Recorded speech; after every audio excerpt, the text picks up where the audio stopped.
origins of giant stories can be traced to the dawn of man.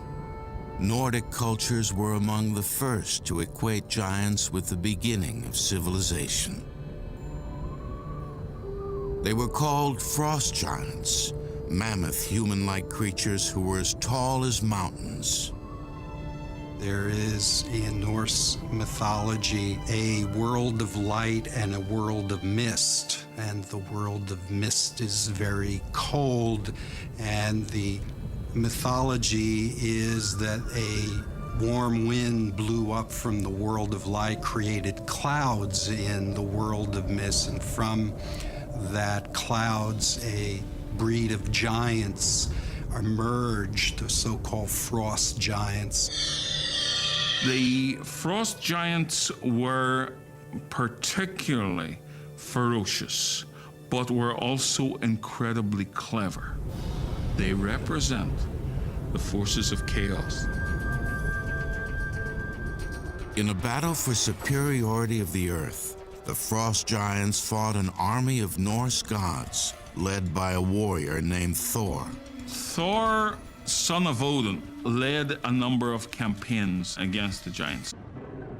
To battle the frost giants, Thor wielded walls of thunder and bolts of lightning, the power that later became known as Thor's hammer.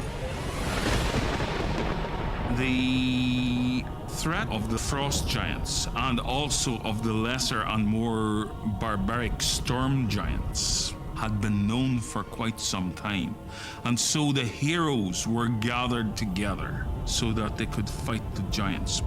Thor, along with the other gods, fought a ferocious fight against the frost giants. Ultimately, it was the wisdom of Thor's father that persuaded the frost giants to surrender. In the end, it was the extreme authority of Odin which finally sent them back into their darkness. But it was the Greeks and Romans, some of the world's first true storytellers, who created the types of giant legends that still exist today. There were gods like Hercules and Zeus, who often were depicted as being the size of 100 men.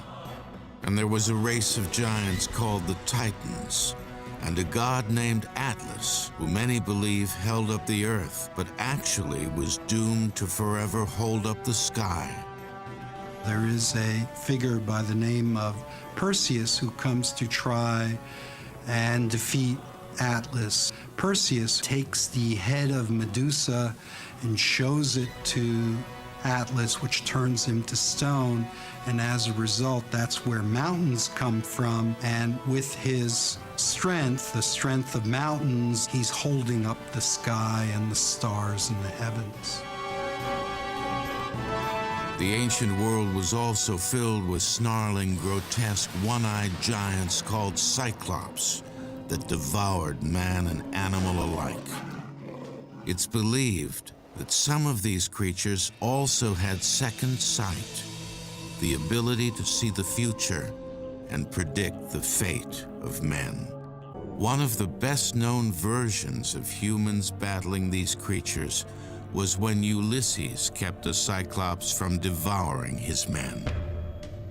Ulysses and his sailors encountered a Cyclops when they landed on a magical island inhabited only by giants.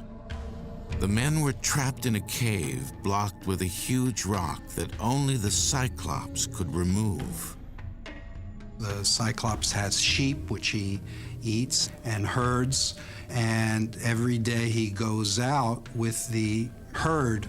At that point, Ulysses and his men figure that they will take wine and try to get the Cyclops to sleep, and then take a huge stick and try to gouge the eye out.